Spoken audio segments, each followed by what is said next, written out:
Good evening, everybody. I'm Dwayne Johnson Cochran, Chair of the WGA West Genre Committee. We're very happy you are here today to be in attendance to our panel discussion. It's called Same Show, New Characters. This is a genre committee, a brand new committee panel, and we're really happy of a great group of characters who want to talk about the anthology genre and how that is blossoming in Hollywood.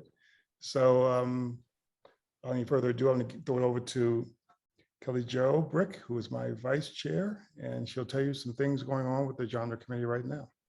Yeah, everybody, thanks for coming out tonight and joining us.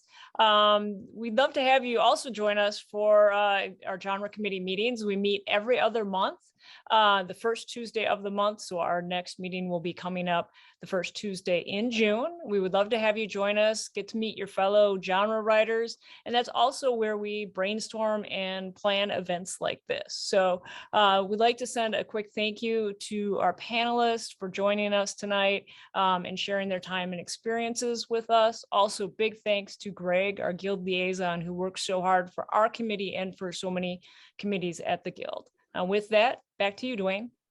Thank you, Kelly Jo. So this is called, as they say, it's an anthology panel. So we're talking about the anthology genre, and our moderator for tonight is M. Miller Davis. We'll take it away right now. Thank you, Miller. Thanks, Dwayne and Kelly Jo. Welcome everyone to the WGA panel, Same Show, New Characters, Investigating the Anthology series. We're so excited to welcome our incredible panel of guests, so let's get to it.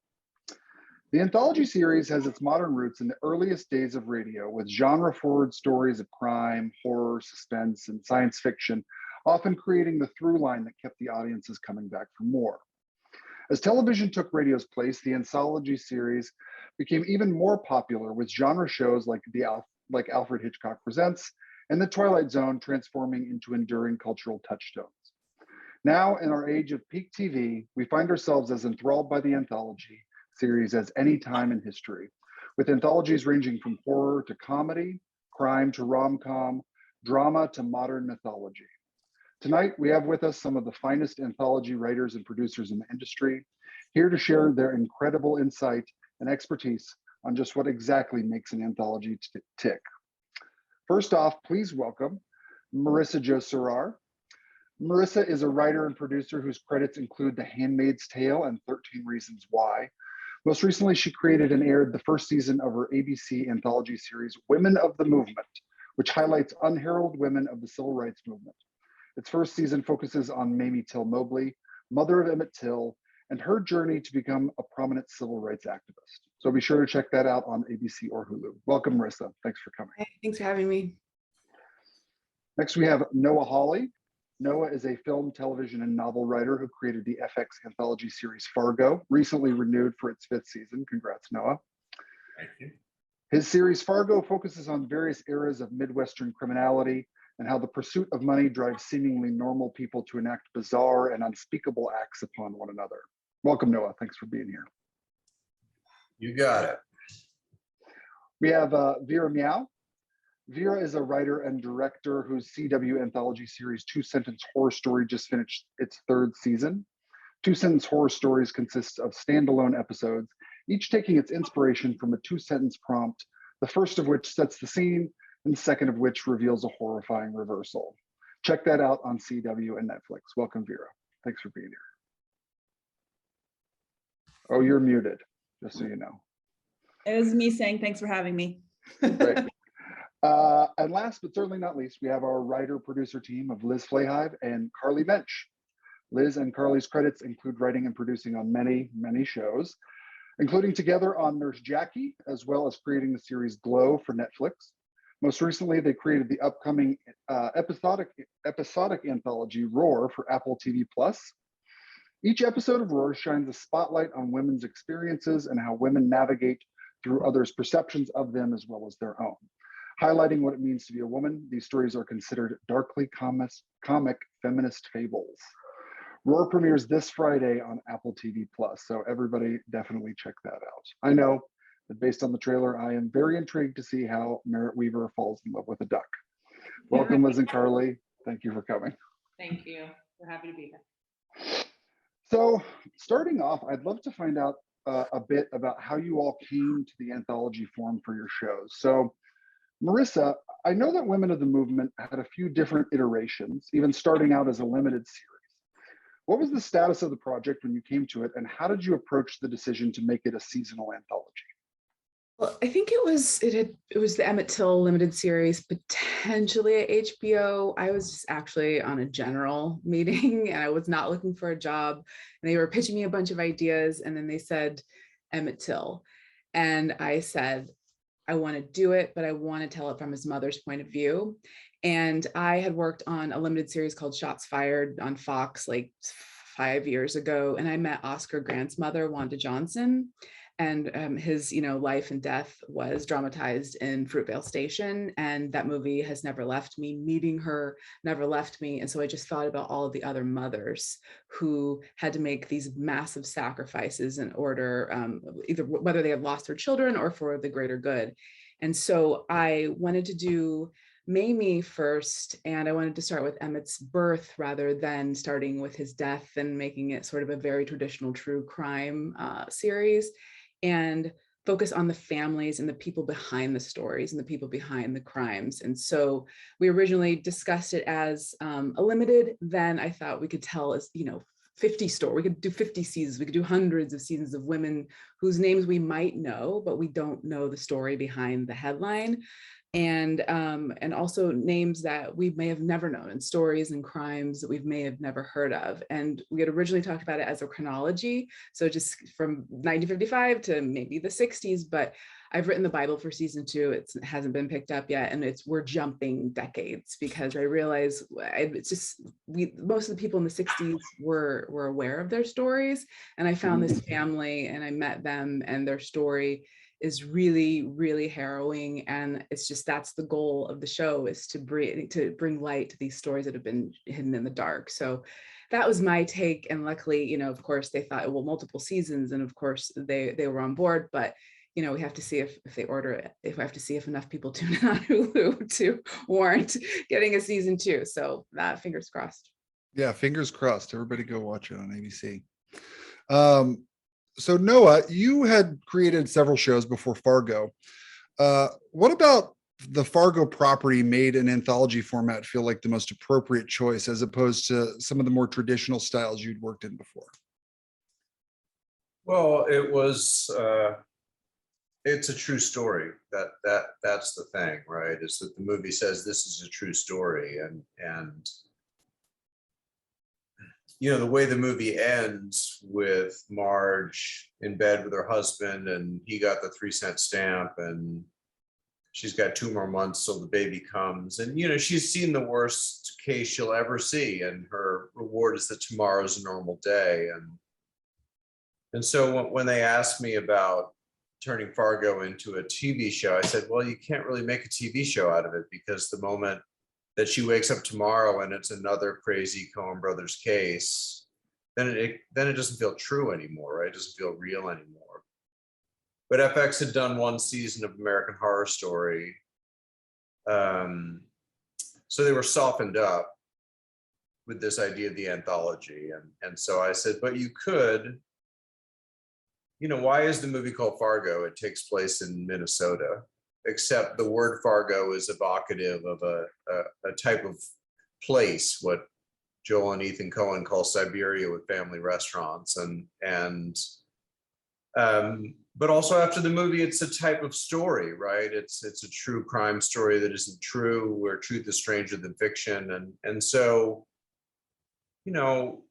so that became the challenge, right? Is, I could do the 1-to-1 anthology, car salesman's now an insurance salesman, etc., right? But then in season 2, it was like, okay, well, that's Fargo clearly, but can I do an American crime epic set in 1979, about the death of the family business and the rise of corporate America, or can I, and then the 3rd season was something very different, and etc. So that's been the challenge, is that every time it's Fargo, but every time it's completely different. And, you know, the network and the studio, to their credit, have white knuckled it with me, but every year I get the same note, which is it just doesn't feel like last time. And you're like, well, right, but it will. At some point it will. I have a question about that a little bit later that I would be very interested to hear your answer in. Vera, your show is an episodic horror. So how did you come to the decision to do an episodic anthology rather than a traditional long form narrative or even a seasonal anthology, which has become very popular? Because I'm crazy and I'm curious about my cohorts on this panel who are also doing episodic. This will turn into a support group. Yeah, please. Well, okay, so I'm a genre nerd from way back and grew up on a steady diet of Twilight Zone and Tales from the Crypt and Tales from the Dark Side. So anthology has sort of been in my wheelhouse just as a fan, as an audience member since I was little. And I think this idea of a series in part obviously came from me coming across this phenomenon on Reddit called two-sentence horror stories, where people were, sort of challenged with the task of coming up with an effective horror story in just 2 sentences, which is, definitely an exercise in brevity and a real writing challenge. And I was just really taken with some of them, just in terms of this sort of device of the setup and then the twist. And it felt, some of the most successful ones felt a little bit like the experience that I think people imagine when you sit around a campfire and tell spooky stories. And so, when I came across them and sort of had the idea that these could be a bit of a literary device that inspires different scenarios, it then sort of intersected with Twilight Zone love, right? Where, you get the, I mean, if you think about it, if the episodes are based on two-sentence horror stories, brevity is sort of built into the DNA of the idea. And, having that sort of beginning, middle, end payoff within sort of a compact, concise frame. But also when I looked at Twilight Zone, there's so much, it's so deep, it's so rich, it's so nuanced. And again, just like a real feat of storytelling. And so that's really, I think, where it was sort of a no-brainer from the beginning. It was always going to be an episodic anthology. And frankly, a lot of when I pitched the idea to Warner Brothers, a fundamental component of my pitch is that I wanted to introduce new voices, or at least maybe not new voices, but voices that have perhaps been ignored into the horror space.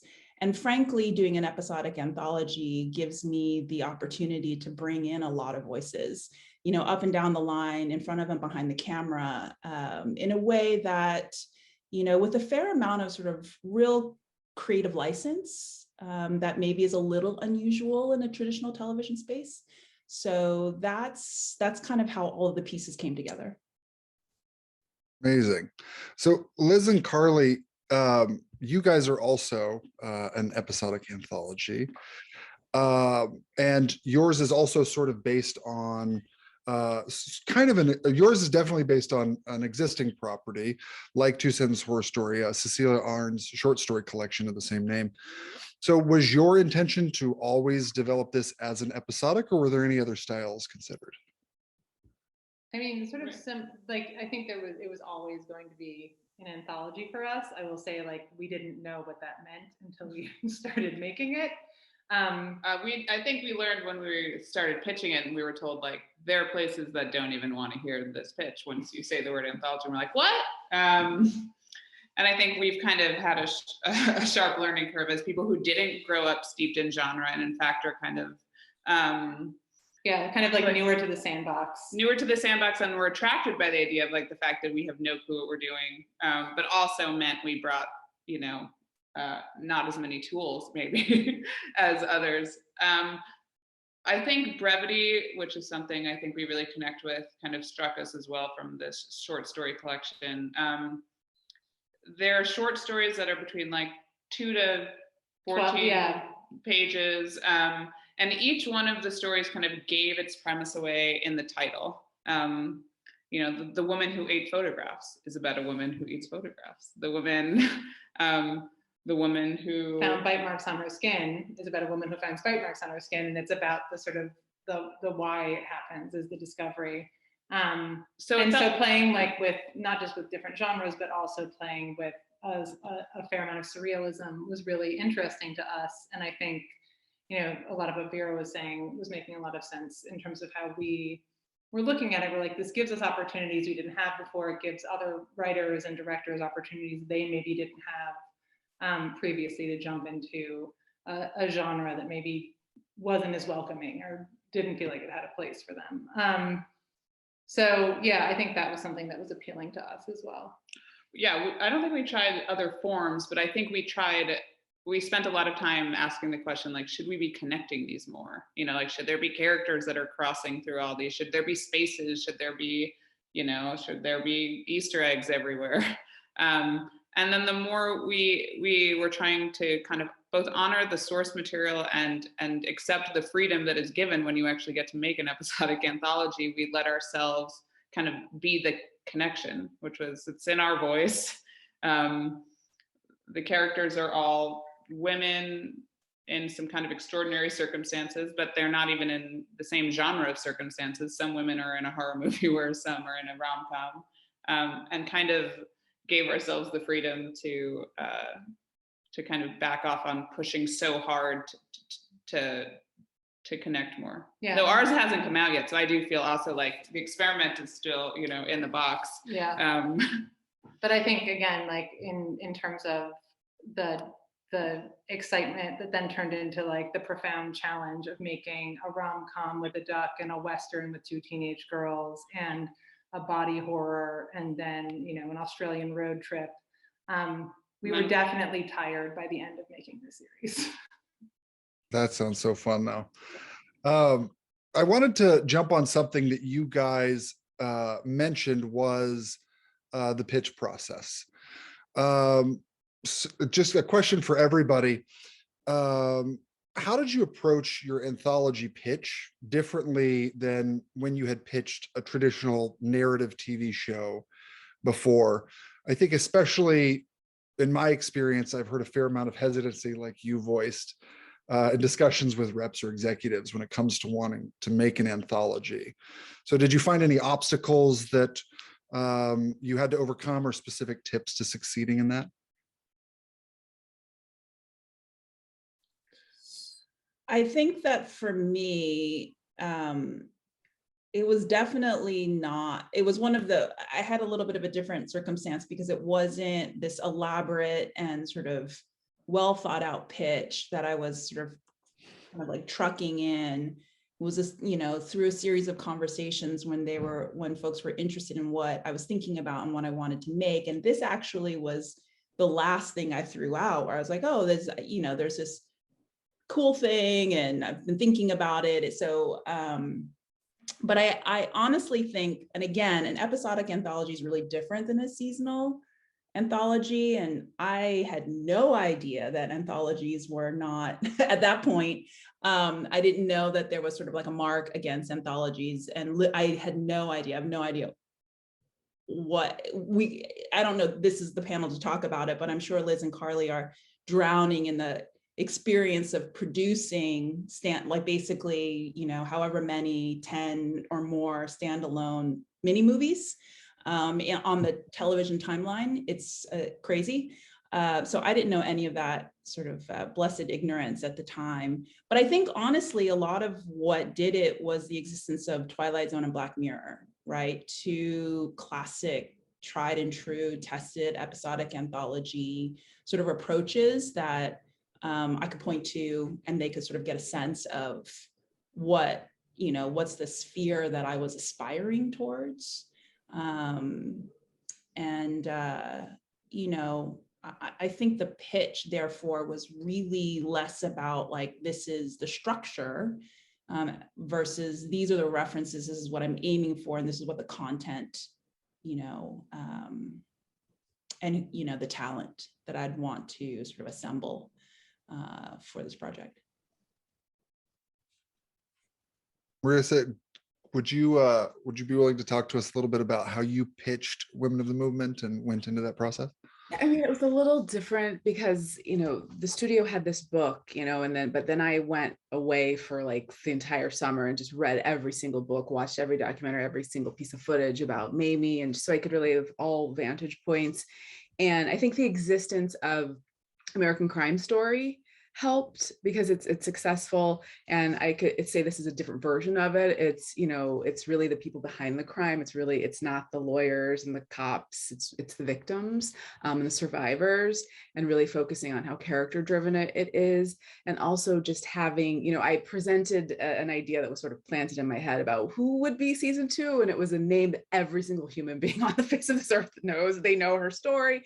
There have been movies made about her. But I think just that idea was exciting at the time. And then when it came time to write the season 2 Bible, I was like, no, I did a whole presentation of so many other women who we should really devote the time to telling their stories because they haven't been told before. But I think for me, it was, I pitched all the episodes, every single thing. I spent like an entire hour pitching. I always have to warn everybody. I'm like, it's not, please, so you don't, I'm pouring my soul into this. Please, I don't have anything to do from this amount of time because I will cry. But I think just using sort of the comps it helped, and to say this is what it is and isn't at the same time, because it's a very different show. I love American Crime Story, like amazing, the assassination of Gianni Versace, People vs. OJ, love so much, but this is just this is not that. And but it helped in watching every single thing and really presenting it to the powers that be, to put it in their head, and the possibilities, and making it very clear at the end of the pitch of what those possibilities were was helpful, I think. Amazing. Noah, did you go in to pitch on Fargo, or did you go in and say, hey, I really have an idea here that I want to adapt with Fargo? How did that process go? No, FX had bought the right to make it from MGM, and Joel and Ethan had signed on and said, if we like a script, we'll put a name on it. If we don't like it, you know where to send the checks. And then I'd been in talking to them about something else, and I'd written a couple of pilots for them in the past. They asked me what I thought, and they'd said, we're thinking of doing Fargo as a show, but we're wondering if you can do it without Marge,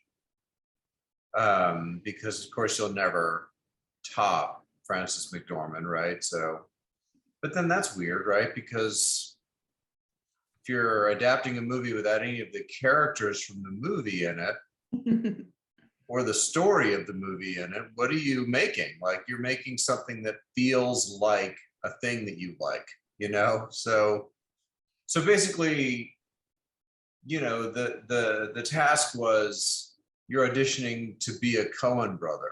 You got to go in, you got to sell them on tone of voice and a certain,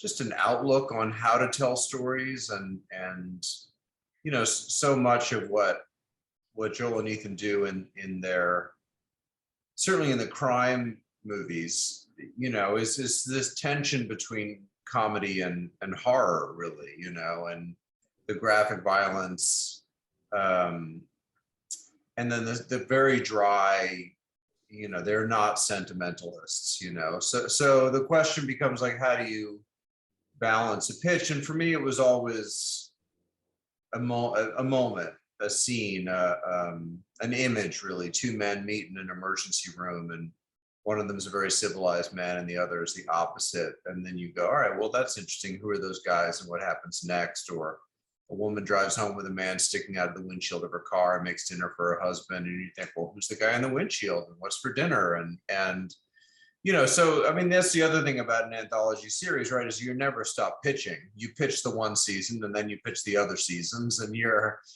sort of constantly pitching. But network broadcast television trained me, right? I had 2 shows. They each got canceled after a season. So I'd never made a second season of anything, right? So that seemed normal to me. But the good thing is that, the ending is what gives the story meaning. So to be able to tell something with an end, to it really allows you to approach it, very differently than something open-ended. Yeah.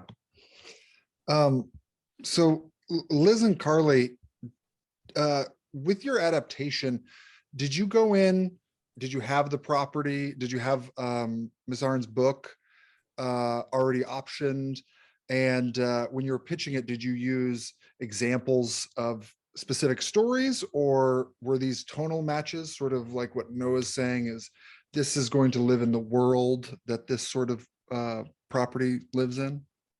We did a couple things. We went in, we had partnered with Bruna Papandrea and Nicole Kidman. Bruna had optioned the book, and Nicole had signed on to produce. And once we came aboard, she also agreed to be in an episode. So we walked in with that, which I think definitely was helpful. Although didn't take us all the way to like a green light, finish light, but was definitely helpful in setting it up. And we went in, and I think we had pitched the way we would adapt like 6 of the stories. And we also sort of kicked the tires on 2 original ideas that would be our versions of a horror story. So we're like, you wouldn't necessarily need to just use the book. If we had many seasons of this, you could throw the writer of season 1 and say, like, these were adapted from the book. These were 2 originals. Do you want to look to the book, or do you want to look to yourself? So I think in terms of the pitch, it was about how we could sometimes be faithful to the story, sometimes go so far afield, it would be its own new thing, and sometimes even go beyond the book completely. We did better than, when we pitched Glow, we didn't have the rights to Glow, but told everyone we had the rights to Glow. So I felt like we were doing better this time.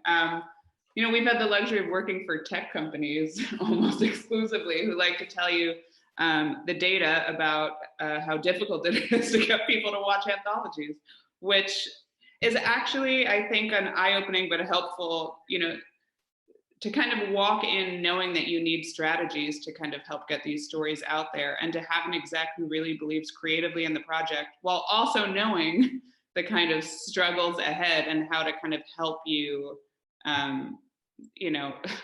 how to help you support, how to help you package. It's, Nicole's name was huge. To have Nicole be in it and executive producing and putting her name behind the stories, I think was probably one of the biggest things, because I think it was very clear that like the anthology could be great, but we needed to attract a certain kind of talent to make sure that it would stand up on their platform. So that was our challenge. So I'd love to ask a little bit about the actual kind of production of everything, in the room, all that sort of stuff. So you've sold your show to series, or coming back from season 2, 3, 4. When you approach to actually like sitting down in the room and writing the show, can you all tell us a little bit about how you go about constructing a season of your anthology? Like, how do you plot out story? What's the division of labor in the room? That sort of thing. Well, I mean, I'm sort of the newbie here. I've only had one. I'm working on my second show that we're in pre-production for, but Women Movement was my first show that I was creating and running. So I did everything on my own. I mean, I mapped out the entire series. I have probably 7,000 cards that were covering every single like wall in my office. I didn't have an assistant then. I didn't have a research assistant. I mean, it was complete insanity, because there's so much information about Emmett Till and the story and the trial. And there's conspiracy theories and different, biographies. So, but I mapped it out. I had my theme for the episode. I really, really, really was ready when they ordered the writer's room, and it was a really brief writer's room, but they came in with I had so much to give them. I had done so much. And then when after we wrapped, and they were like, we want you to write the Bible for season 2. I have assistant now. So, and now I know I can ask for things. I'm not scared, because I'm like, oh yeah, like I need to help me. You need to help me do my job. Like what's wrong with me? So I've asked for help. And then now I'm working with living people, so I can actually sit down and talk to them. And it was really more of just spending a couple months listening and then trying to craft the themes and what is really the starting point of the story, because it's a true story. So how far back in these people's lives do I want to go? I always, for women of the movement, I never want to begin with the death. That's just the rule that I said I would not write the Emmett Till story if we did it. I wouldn't begin with a funeral. I wouldn't begin with a body bag. I need to show this life that is stolen from this family. So I know that I want to begin, not necessarily with the birth like I did on Women of the Movement for every series, but just who is this person who was taken? Who is this woman before she becomes, an accidental activist in season 2 as well as season 1. So that's her, that's our main character. And so just figuring out where to begin and where to end, because even when the trial is over or whether it's been solved or not, the story continues when it's about a family. So it's just really like, what is the most interesting piece? And then what are those moments? And how can I build a story around each of them? And which characters do I need to combine and to make composite characters? And so it's similar though for each season, the process, but it's just because I had to just set certain rules so that would help me get it done, because you could spend years and years and years trying to crafting the perfect version of season 2, but just so that it actually can be ready if they do order a writer's room or order it to series again, that I'm just ready with the team to jump in, and so that we can just start breaking the episodes. Noah, you also run a seasonal anthology. How much of the season do you break ahead of time before you step foot in the room? Do you have a general outline, or are you deep diving into character arcs? It depends. Different seasons have been different. The first season, they picked the show up in December, but it's a winter show, so there was no way we could shoot for like 11 months. So, I said, give me 4 writers in a room for 12 weeks and we'll break the whole thing. And then because they're worried about tone of voice and the Coen brothers, I said I would write them all. So I did that the first season. And, it's been a really interesting process over the years to staff the room for Fargo. And I found the comedy writers are often more successful on some level. So much of the twists and the story beats are kind of like a joke, right? I think I had the Jack Houston's character last time, the sort of crooked police officer. And, I had this thought that he should, that he would have this sort of OCD and these real tics and everything, and knock 5 times to go through a door and all that. And then immediately following in the room, I thought, well, of course, that's how he dies.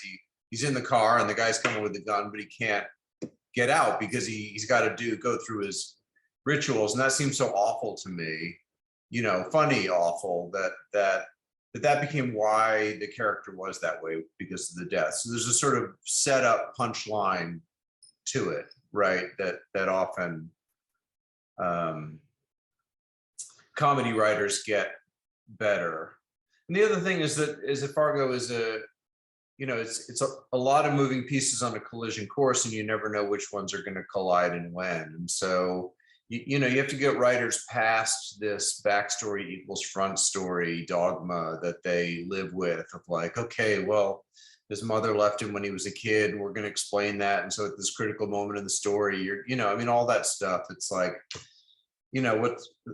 it doesn't really matter what would have happened next in Jason Schwartzman's storyline, because here's this other story coming to collide with it. So, and there was a lot of times where, I get a pitch for a great twist and I would say, but that's a movie twist, right? Like, that feels like a movie to me. I need the randomness, the coincidence, the synchronicity, it's got to feel like, why is that in the show, except it must have really happened that way, so and each time, because there's such a gap between them, you often end up with a whole new group of writers that you kind of have to train, but you get, if you do, then you get good ideas out of people. The last thing I would just say is that it's a very, Joel and Ethan Coen write a lot of screenplays that they don't direct, and those are never Coen Brothers movies, right? So there's something in the cinema of it that makes it their work. And it seems strange because it's such a visual medium, but it is not necessarily every screenwriter's forte to think about the camera or with the camera or telling the story with the camera. So that's been a challenge as well, is getting them past the 11 things that they feel like need to be communicated through dialogue that could be communicated through a moment with an actor. Just to understand that, like, we don't need all that. We just need this moment this way. So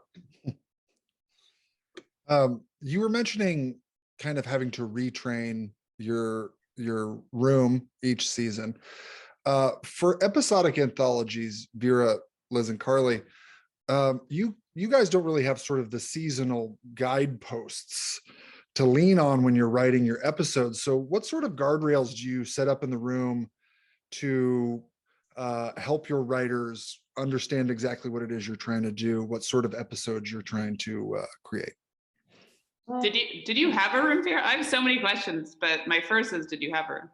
Well, so my series started in a little bit of a different path, so the first season was actually digital, and it was short form, and I wrote every episode. So then the next season, it's confusing because to me it's season 2, but it's season 1 for CW and Netflix. So I had a room for that, and there's been rooms for the 3 seasons, obviously, on CW and Netflix. So I think, and the difference I think with my show, also with the other ones on this panel, is that there was no sort of IP or material that I was adapting, whether it be, a cinematic universe, or a story, or history, actual figures or short stories. So every idea is just made up from scratch. So when I put a room together, I really kind of used, I like to describe myself as sort of entry point agnostic. So, and I had a previous career before this one, where in the nonprofit sector, where I spent a lot of time actually sort of designing kind of learning and discussion processes across sort of multiple stakeholder groups. So I think a lot of that kind of came into play. I definitely came in with my own ideas, but there's components to the show, right? So, it's a character-driven psychological horror anthology that does actually try to, hopefully in some sort of good way, tackle some timely issues. So when I put my room together, we actually spent a good chunk of time in the very beginning just watching movies together, talking about things that we love. I had some things that I wanted to share with them, and I said I'm entry point agnostic. So you could pitch a character or a world that you just really want to be in, right? You could pitch an issue that you're particularly wanting to sort of put through a psychological horror treatment you've been dying to see. You could tell me a thing that you're really scared of, and we can sort of see where it goes from there. Also, we can pitch, and we should pitch subgenres of horror. So body horror here, we know we want to do a dolls episode. There's the creepy kid. But this is our sort of horror sci-fi version, and funny enough, so it starts pretty broad, and that is one of the benefits of episodic anthology, right? It really is a wide open creative playground. There's other drawbacks to it, but that's definitely it's a really fertile creative space. I find that writers just love it because you just get to pitch everything. Nothing's off the table. My job is to shape it, and it's to winnow it down. And then obviously over multiple seasons, it becomes increasingly hard because you can't repeat, but at some point in the room, I developed a matrix that we were adding to. So it's like the matrix, like the sort of like the access points of the matrix involve like the horror subgenre. it involved the character, it involved, sort of the situation / world context. And so if we're, so someone might pitch a really great idea for a particular character in a particular scenario, and then we're like trying to figure out as we try to break that, or sort of find our entry point into that character in that world, maybe that makes sense in body horror, right? Like that, is that an entry point? Is that a sort of a intersection point that kind of blows open the story for us? And that's really kind of how it went. So we would honestly just have, because I think that first season with The Room, we pitched 25 story ideas. Knowing that obviously you need to over pitch in order to drill down to the X number, the 10 that are going to get produced. And so it was like paper exploded in the room, and just trying to track. And then, as time went on, be like, oh, actually, now that we sort of drilled further into this story, this actually makes sense if we flip it into like an elimination horror, or, this is our we want this to be our ghost story. This is a better, like thematically, it plays out more effectively in this subgenre. So it sort of was an elastic process like that. That's so interesting. Very different. Yeah. Which was exciting to hear. The only kind of parallel that I took from that was like, it's such an overwhelmingly open space that you have to kind of choose some entry points, is an interesting way to put it. And we're people who grew up in writers' rooms, really believe in writers' rooms, love writers' rooms, and then for Aurora chose something a little different based on how we wanted. I think we wanted the episodes needed to feel singular once we realized we weren't necessarily connecting them. And we wanted the writers who came on board to have a very strong sort of personal attachment to whatever story they chose to adapt. To say they're very idea-driven stories, and the thing that seemed like our job was not just fleshing them out, but bringing emotion and connection. And having kind of our past life and hopefully current life as playwrights, it kind of sent us back to playwriting a little bit in terms of kind of how we wanted to approach these. And so we actually we reached out to 3 different writers. We did write a bunch of them ourselves, and spoke to them kind of siloed, but did a similar process with each, which was to hand them the book and to say, what did you connect to in this book? And they would come back having connected to a handful of stories, and we would kick those around and see which ones both, we were working to not have a certain degree of overlap, but also really we're trying to balance honoring which ones really felt like that these writers could really dig into and make their own. With the sort of larger balance of stories in the series. Yeah, and I think our job in terms of like what sounds like the Matrix that Vera wrote sounds amazing. I wish we had a Matrix. I know. I feel like it was I'd kill for a Matrix. And maybe it was just COVID that prevented us from COVID, and I had a baby somewhere in there. I feel like we were kind of working in the Zoom space was the helping Zoom us. Space in our bathrooms in a closet was basically where we were writing this series. But yeah, a lot of our work was trying to hold the stories in parallel in our heads to see if we, to make sure we weren't repeating ourselves, to make sure they were refracting off of each other, to make sure there was a kind of, they were adding up to something bigger than themselves, but also just allowing certain writers creative freedom to go to town on an idea and a character that that they felt strongly about. But also what really threw me, which I wasn't expecting, and again, having been new to the genre, is like, we wrote the stories kind of in a jumbled, fractured, like some at the same time, some kind of by necessity based on like an actor responded to this, like let's run at this story now. But what really threw me was then after we made the series, then Apple was like, okay, so now let's talk about the order. And it just hadn't occurred to me that it wouldn't be in the order that we wrote them in. But of course, on some level, the whole point was that, like in a short story collection, you get to kind of arbitrarily pick the ones that speak to you. But it was so funny because in all of my kind of,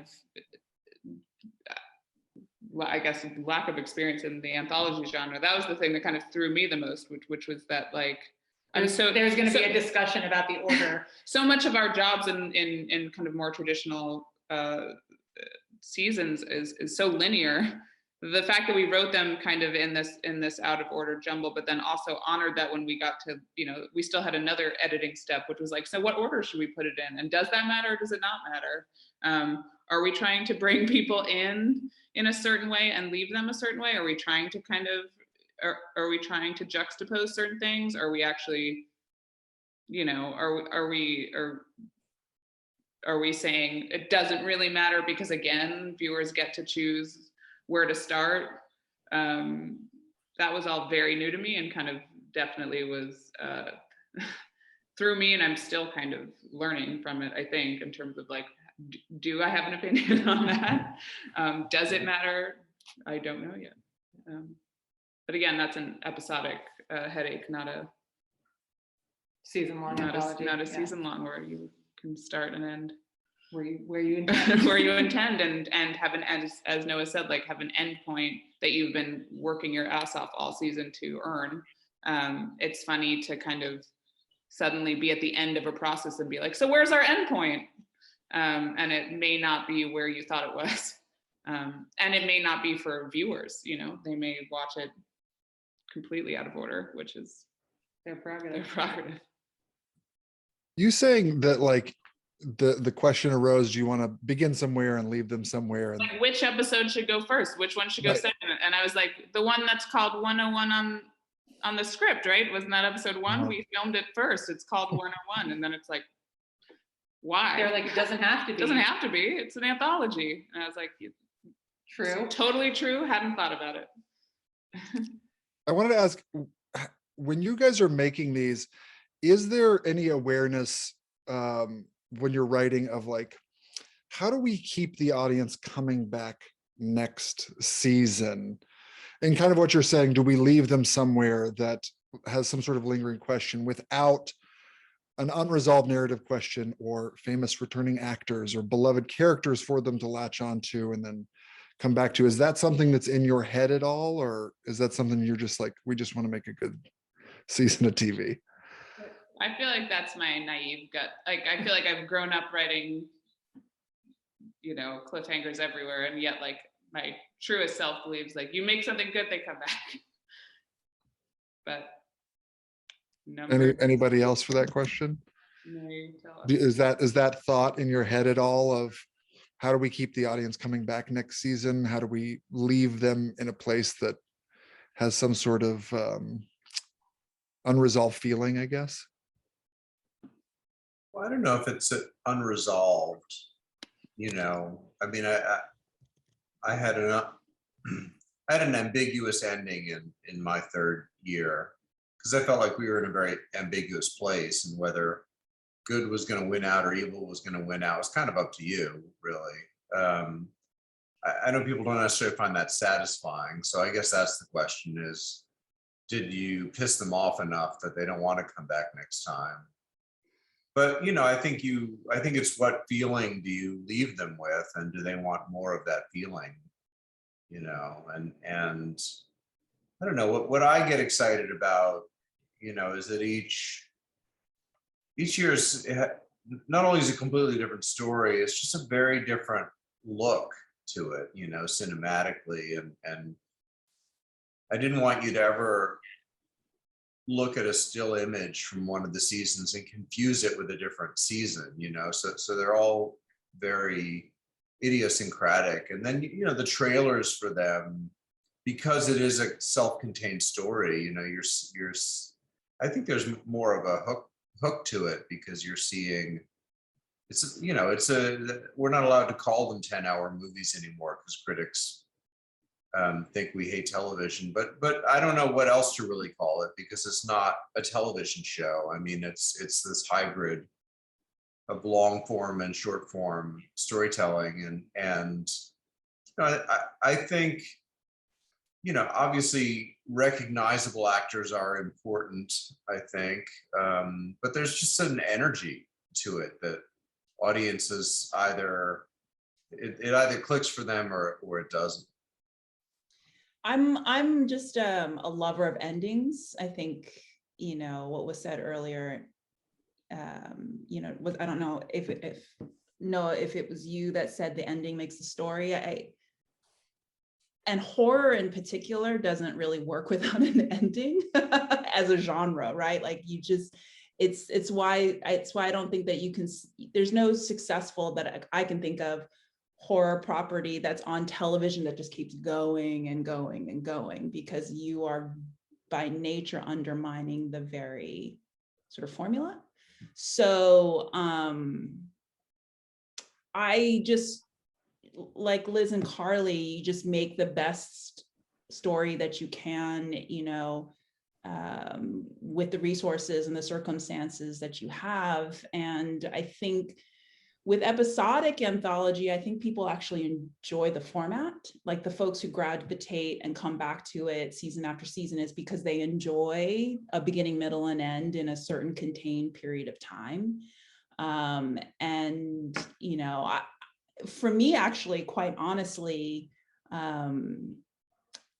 you know, I pitched a bunch of different things because I'm always interested in the form evolving. Like I pitched, let's make a season that's a seasonal anthology version of 2-sentence horror stories as opposed to episodic, you know, or can I do, you know, a story over 3 episodes, kind of like bundled together, or 2 episodes, because I was really interested. I'm always story first, but broadcast television is format first, really down to the minute and the second. And so I think I kind of threw them off with my pitches about the ways in which we can play with, you know, the container that allows us to tell, you know, the best stories at the beginning, middle, and end. So I probably maybe should be more concerned about whether or not folks are coming back for another season, but by nature, you know, it's done. Every episode's a one and done, frankly, right? In episodic. And so you hope that you do it well enough that folks really enjoy the difference in engagement, right? Like that they're not having to come back or, you know, sort of bring, you know, binge down, you know, 10 hours. They'll do that. They have that relationship with a different set of characters and different world and different story. This one gives them, you know, something different that's just as valuable in a perhaps, you know, another way. I think for me, it's just do they appreciate my approach to the material, because it's just going to be a different character, a different time period, different story. And because, you know, most of the ideas that I have and the women whose stories I'd like to follow, like their names are somewhat recognizable, but maybe not incredibly. It's, you know, are they aware? Are they intrigued? Do they want to know more? But I think it really boils down to the approach. Were they moved? Were they entertained enough to see what we do next year? But for me, I mean, that was my goal, was to just make it specific and to make it unexpected for network television, and to not try and get boxed in too much by the rules, and to just challenge and push as much as I could. And, you know, hopefully we'll get to keep telling it. But I just wanted to get, for me, I was just like, I want to get Emmett's story right. Like the rest of it, the noise, I was not thinking about any of that. I just wanted to do it right. And that was the goal. And hopefully I'll get to do, you know, to tell another person's story next year.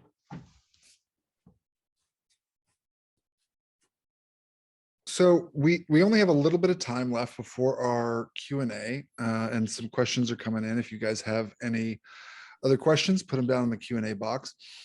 But this being the genre committee panel, I wanted to ask, each of your shows, I think, is more or less centered around sort of a genre exploration: crime, historical drama, horror. For Roar, it seems to be sort of a multi-genre with suspense, sci-fi, romantic comedy with a duck. Do you find the box of genre helpful to work in, or do you feel like the expectations are sort of a constraint? Well, I think for me, it's Fargo. It's a crime story. I mean, it has to have a crime in it, and there has to be violence in it. I can't make a serious man as much as I love a serious man.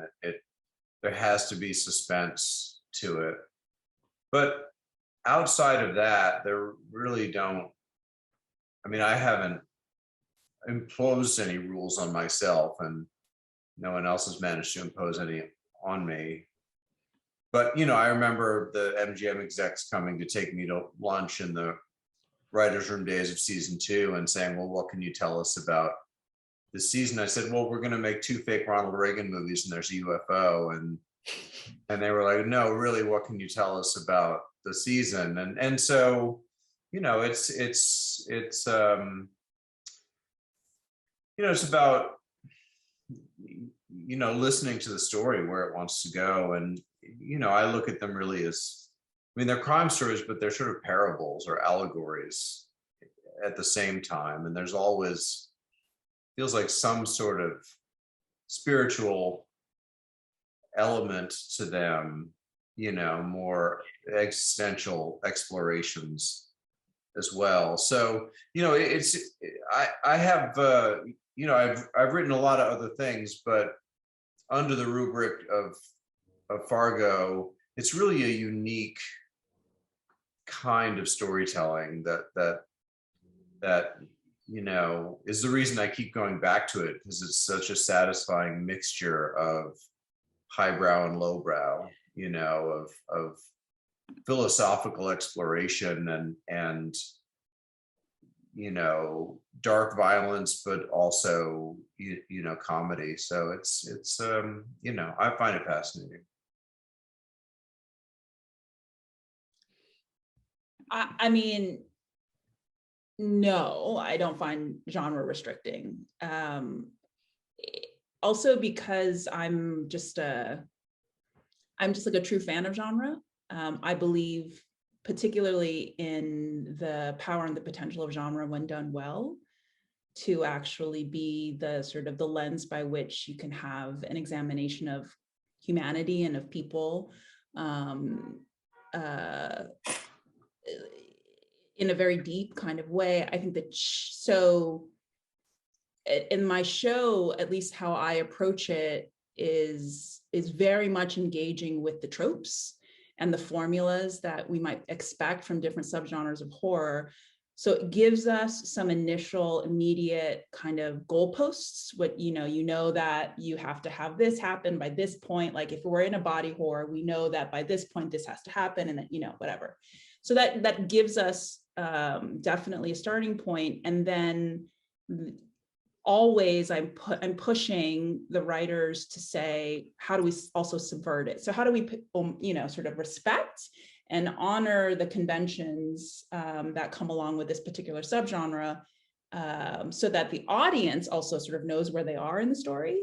But then how do we also change it up, subvert it, freshen it? Like, what are the ways in which, and that's where we really have to do a lot of work to really figure that out. And then the other piece I will say, the things that I've found restrictive probably is also sort of a consequence of being on broadcast television. And horror, broadcast television is a sort of a funny marriage to begin with. But, my show was always intended to be character first, character driven. And it's hard in an episodic anthology to honor your horror tropes, sort of get your kind of like set pieces off, do the catharsis, but then also lovingly craft very nuanced characters. And frankly, even just have time with them doing nothing. Every episode I always like, what's our just pure character beat? It's not moving the story, like the plot forward. It's not sort of giving us new information. It's giving us insight into the character itself. And, episodic anthology, half hour, it's commercial breaks. It's tough, frankly. That's honestly what I found to be the most restrictive, because in my experience of horror, it's really a very elastic sort of like, it's kind of, the thing that about genre is you aren't constrained by real life, quote unquote, right? You choose to believe in realistic characters and realistic choices and grounded dynamics, but then you get to throw a bunch of stuff at them, right? That takes us out. And that's what I love. What I found, so it wasn't the genre or the formulas or the sort of structure that I found restrictive. It was frankly the format and the time that doesn't allow me to do as much justice as I would like to all of the pieces that are in play, along character, along sort of the fun of the genre itself. Those are the things that I think were the most challenging. We second a lot of this with a big yo.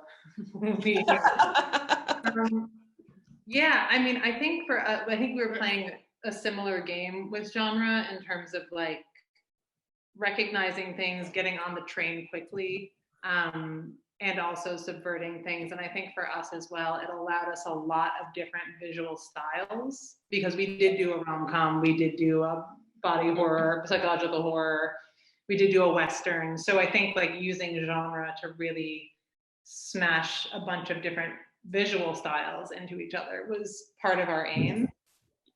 Yeah, I'm like on two brains here, which is why I'm struggling. On one hand, what writer doesn't like constraints? Because that's also called premise.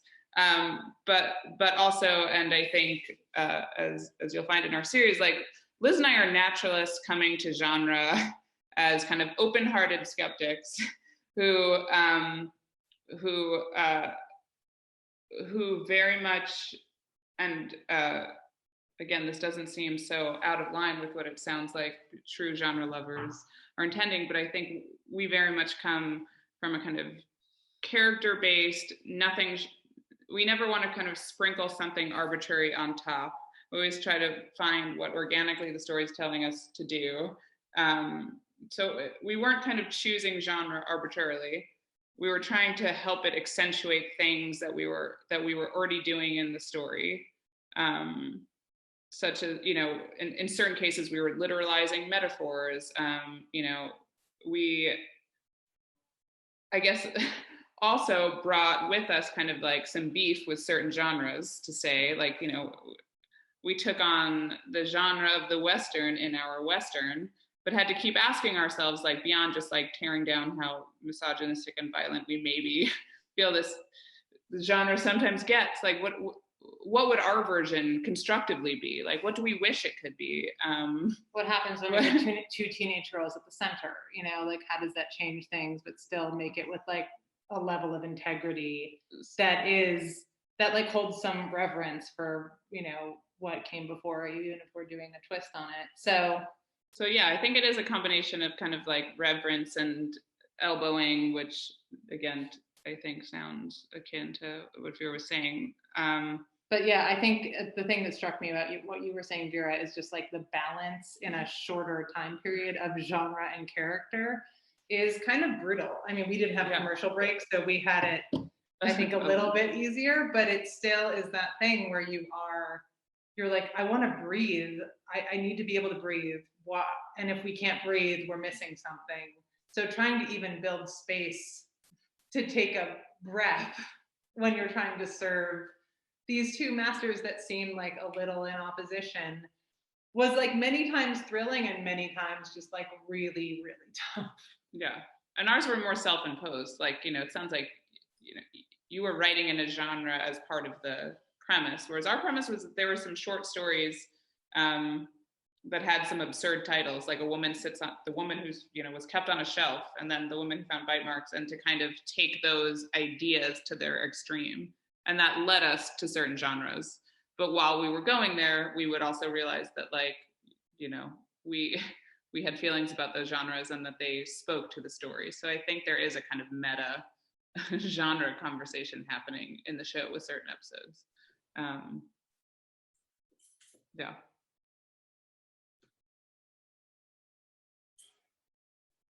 For mine, I'll chime in, even though it's so different. I mean, it's, you know, right, it's historical fiction, so it's, or nonfiction, but it's, I didn't feel boxed in by anything other than I knew to broadcast television. And that was challenging. The timing, not having as much time as I want, and killing all the babies that I had to kill, the beautiful shots and the scenes that really let us breathe. But when I pitched, I really wanted the first episode to feel like a coming of age drama, the second one to feel like a kidnapping thriller. I wanted the courtroom drama episode, the investigation, you know, undercover episode. And so I felt like, so I wasn't so traditionally, you know, what people were expecting when it was sort of like a biopic true crime hybrid. And then we see Emmett Till after he dies, you know, we see him in every episode, because it was really important to me that he was never just a victim, martyr, or name, that he was as alive for Mamie, alive for the audience as he was for Mamie. So that was another sort of, you know, this, they're not dream sequences, but he just appears and he disappears. And so I didn't feel, there was really no pushback on anything. I didn't feel boxed in. I didn't feel like I had to make a certain kind of, you know, true crime story or historical nonfiction or biopic. I just felt like I just sort of mixed it all together, and you guys can have your business if it worked or not. I love it. I'm proud of it. But I didn't, none of that, I didn't feel like I had to do anything. I just wanted to find the most moving way to tell the story, where we cared as much as we possibly could, and where I humanized Emmett, where I made him a boy, or I understood, you know, the world that we were living in, where they were living in 1955, North versus South, and that I actually told the story of what it's like to send your boy on vacation and then he comes home in a box. Like, that is, usually it's just like, what happens in the courtroom, what happens in the investigation, but it's like, what happens when you're the mom who let your kid go and he never comes back? And so that was, for me, I think, just that I was able to do that, and that there wasn't any pushback, you know, overall, that I never felt like boxed in. I think it totally worked. But yeah, it sounds like you guys all sort of appreciate the boundaries that genre offer while knocking it around a little bit. Thank you guys so much for all of this. I think we have a few member questions accumulated in the chat. So first off is from Brian Gary. Everyone had their version of buyer rep exec resistance to the anthology. Carly alluded to Netflix data. What is the thinking behind this notion that audiences don't inherently respond to this form?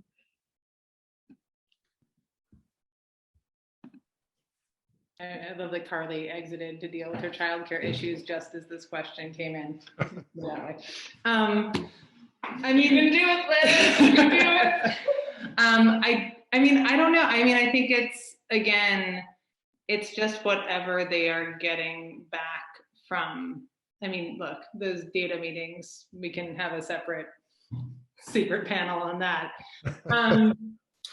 But, you know, I think, I mean, I can understand that for some people, they, you know, it's a different way to watch things. So I'm sure it requires, I think for Apple, it required a certain kind of casting to sort of alleviate whatever data or tension they had around watching. So their, you know, sort of their statement to us was, we need a certain amount of sort of star power behind your anthology, because this is the data we have in our limited data about anthology series. And so I think different places are answering it differently. But that was the information we got. I also think the resistance comes from the fact that traditional television is predicated on the idea that you keep going. Like, the most successful show goes and runs for many, many, many seasons. So the anthology really breaks that mold. I mean, in other television in other countries is not necessarily motivated by the same ideas, right? You know, like the telenovela, you know, one could argue is a different way of saying anthology. You know, a limited series is a different way of saying anthology. One could argue, right? So I think we're seeing the rise of anthologies, we're seeing the rise of limited series, because we're also seeing television be in a space that is open to creative exploration into different forms, shapes, and corners that maybe it didn't have as part of its DNA X number of years ago. But yeah, I think at the end of the day, the business model is keep them coming back. But you pitch an anthology and the end is sort of built into the model. It's just a corporate, it costs X millions of dollars to launch something, and if the second season is an entirely new thing, then there's no carryover unless the show itself is a brand. You know what I mean? But you can't count on the show being a brand. So I think there's just a lot more risk to it. And certainly if you go to a weekly format, all bets are off in terms of, are people going to watch all of it? Are they going to watch one? Is that a success? Like, how do you judge, whether something works or not, and whether to make another one on some level, I think. So, they don't fundamentally like the artistic process. So the more artistic something is, the less they like it. But I always say, look, we make commercial art, and if I have to think about the commercial part, you guys should at least have to think about the art part a little, so. There's another question that is a follow-up from Greg. What are some of the strategies, other than knowing the data, that you found to be helpful in overcoming this fear or reluctance that executives have about anthologies? Well, it's always good if you can point to something that works. You know what I mean? Because comps are really important for them, I think. And clearly actors are big. True Detective wouldn't have been what it was without those two guys that first year, and it had a mystique to it because it was two movie stars doing a genre detective show for HBO. It felt like you got to watch that, but of course the novelty of it was also part of it. I think now it's a lot harder to figure out how to, there was a period of time in which innovation was really important because there were like 1,000 places to make programs, and the only way they could get recognized was to make something different and better. And you thought, I could do different and better, right? But now it's everything's more commercially oriented, and it's less of an artist medium than it was even 3 years ago, it feels like. I think this may be the last question. So for Liz and Carly, was it more difficult to pitch Roar without an overall genre umbrella that each episode could fit under? Or was that part of the charm / selling point? For us, it was definitely part of the charm / selling point. It definitely made, when we had to get into like budget, that was also not necessarily part of the charm or the selling point. But I think that, I think that was the fun. It was also sort of baked into the book, like the stories are all over the place in the book in terms of tone to and what they're taking on. So it did feel like a natural extension in a way of the adaptation of the source material. But I think many things just make anthologies harder. I think it was a good selling point for us, but then it definitely made it a lot harder to produce because we were, really starting from zero every 8 days. Gosh. All right. I think that is all of the Q&A from the members. So I think that's our evening. Thank you all for coming by. I want to give a big thanks to the WGA West Genre Committee, our guild liaison, Greg Mitchell, who does so much work to make this happen, our incredible subcommittee for helping guide this awesome panel into the harbor safely, And most of all, to our incredible panel of guests for bestowing upon us your time and wisdom tonight. Thank you all. Everybody check out your guild calendars for lots of great panels upcoming the rest of the month, and have a great night.